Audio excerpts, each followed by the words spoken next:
Thank you again for your presentation, Mr. Armstrong. Thank you. And lastly today, we welcome Chuck Lippstreu. He is the president, Michigan Agri-Business Association, commonly referred to as MABA. Welcome, Chuck.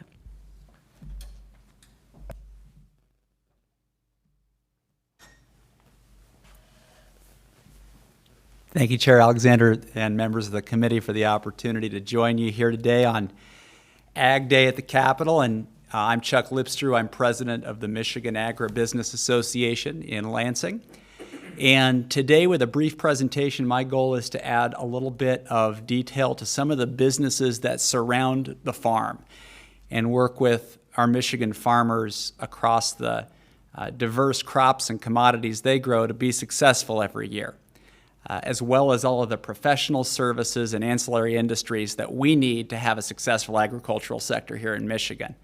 And as Ernie mentioned, I think with the Farm Bureau, we are an incredibly diverse agricultural sector, and we contribute a huge amount to Michigan's economy.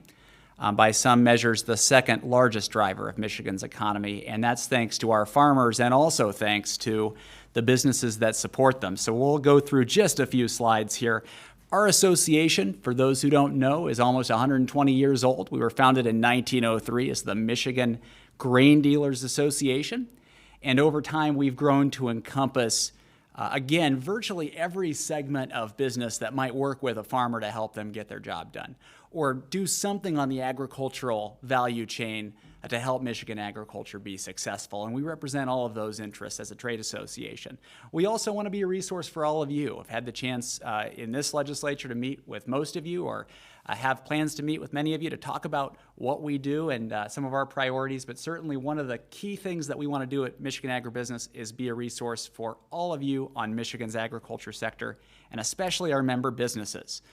So thinking about some of those businesses that work with farmers, and these are just a few examples of our membership. Ag retail, a really big deal, and we'll talk about that here in a second. Grain handlers and country elevators and feed mills, all those value add businesses for grain and commodity producers. Food processors, everything from wheat millers to animal protein processors and ingredient producers. Logistics, trucks and rail and vessels, we deal with all of those things. And then professional services, we'll talk about that a little bit as well. But I want to start with ag retail.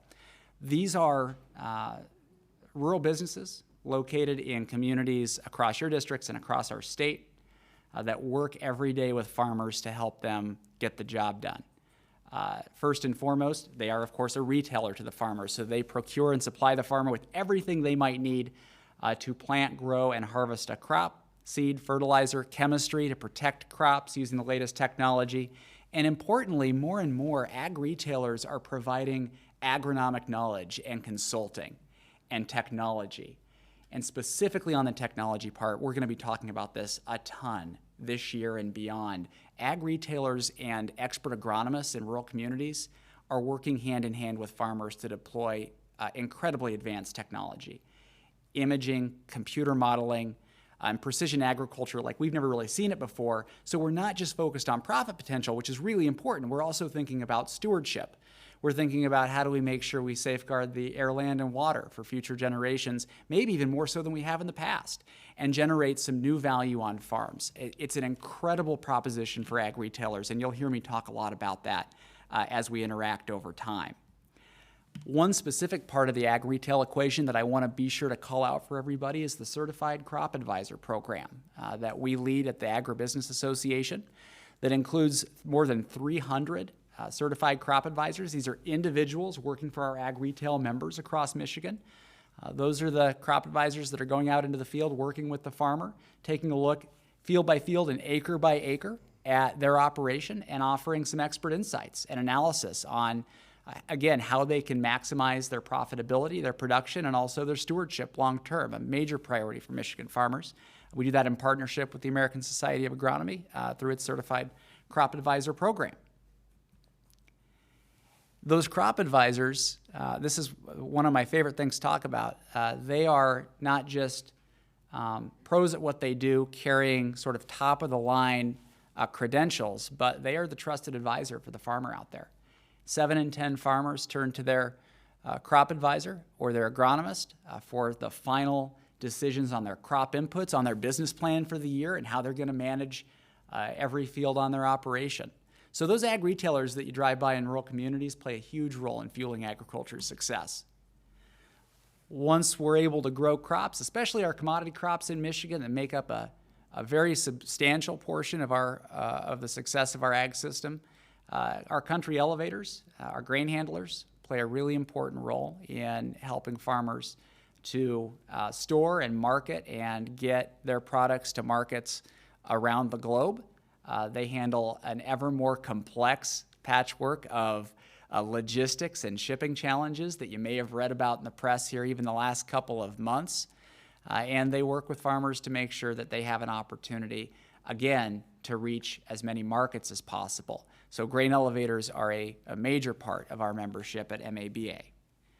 They are more important than ever because we're producing more than ever. And this is one representative chart from the American Farm Bureau Federation. And really all this paints a picture of is the production increases that we've seen across the major commodity crops in the last 50 years.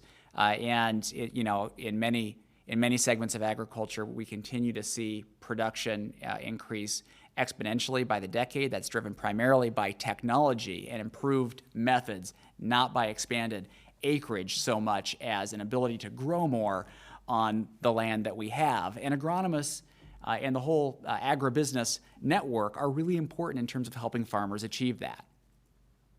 I want to make a quick note on logistics, because if we can't transport products that we grow, it doesn't really help us as a state, and logistics are a growing challenge for our industry, both for farmers and agribusinesses. We are a peninsula, of course, and that creates some unique logistical challenges for Michigan, both in terms of truck and rail, which is why our association works very closely with agricultural haulers, with trucking companies that work with farmers and businesses, and also with rail, and especially our short line railroads in Michigan. We have got an outstanding network of short lines that really seek to partner with agriculture and find areas where we can work together to improve the logistics supply chain. In the background there, we've got a picture of Lake State, one of the short lines operating in Michigan, and a great partner for our association. Our message across the board on logistics and many other things, and this is what I'll close with today with my brief presentation, infrastructure is absolutely critical. As we celebrate Ag Day, I can tell you that the number one way all of us can think about supporting the future of Michigan agriculture is to think about our infrastructure systems in rural Michigan. This isn't, of course, just a state level. It's very much a federal issue as well. We need to invest in rural America across the board, and it's not just fixing the roads, which, as we all know, are in really bad shape. Rural bridges are a major challenge for our members because you could have a great road or highway, and once you hit a bridge that's no good, you have to go miles out of your way. Rail is in many respects deteriorating. We do have areas in the state that service our members where a train can't run more than 15 miles an hour for safety reasons because of deteriorating track. There's also siding issues around the state that, again, we work with our rail partners to try to address those, but we are looking at public-private partnership opportunities and innovation to try to improve rail infrastructure in the state. Vessel transportation is a whole issue that I could spend a whole hearing talking about, so I won't focus too much on that, but I do want to make the point that Dave made before me on broadband. The last year has showed us in rural America and rural Michigan the massive disparity in the digital divide and how that's impacting rural communities. And so we are certainly on the lookout and working with our members every day to think about creative solutions to enhance rural broadband. A few other issues we'll be talking about this year: obviously opening international markets in appropriate ways, finding new markets for our Michigan farmers, workforce development. I can tell you today there's a job fair in West Michigan for agriculture that's got 200 or 300 postings open. There are jobs in agriculture right now. Many of our members have a desperate hiring need, and so we're working hard to highlight some of those issues. Stewardship and climate solutions. We know that climate change is on the agenda in Washington.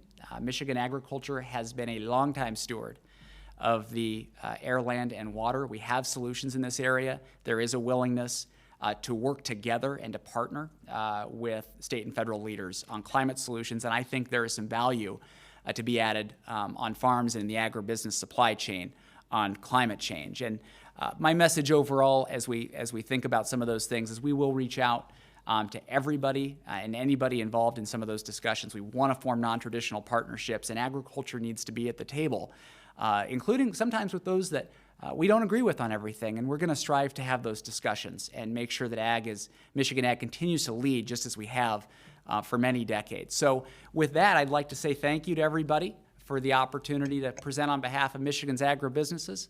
We rise and fall as an industry. When farmers are successful, our businesses are successful, and vice versa. That's why I'm really pleased to join my friends from the Michigan Farm Bureau and from Greenstone Farm Credit Services. Happy to answer any questions that you all might have. Thank you. Thank you for that insight.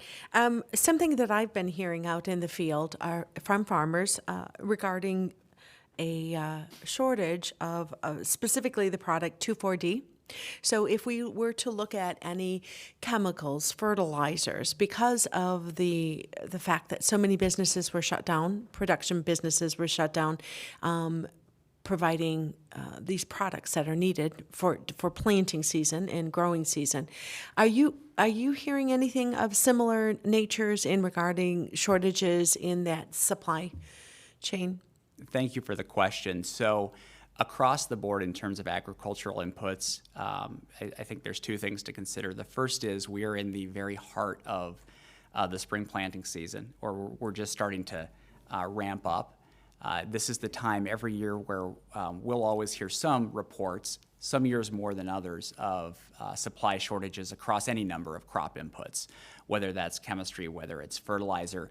Some years seed, for example, if we have a year, last year, the year before, we had an incredible interest in dry bean planting in Michigan, and there were certain dry bean seeds that were difficult to come by. We're always tracking some of those things. I would say the best answer I can give you today, Representative, is that it really varies. There's some areas, where as a farmer you're able to get what you need when you need it right away. Some areas where there might be some delays. A lot of that comes back to overall supply chains. I wouldn't say there's an across-the-board, crisis level shortage on any single product, but I wouldn't be surprised to hear some localized reports and things of that nature. Thank you for that insight. Absolutely.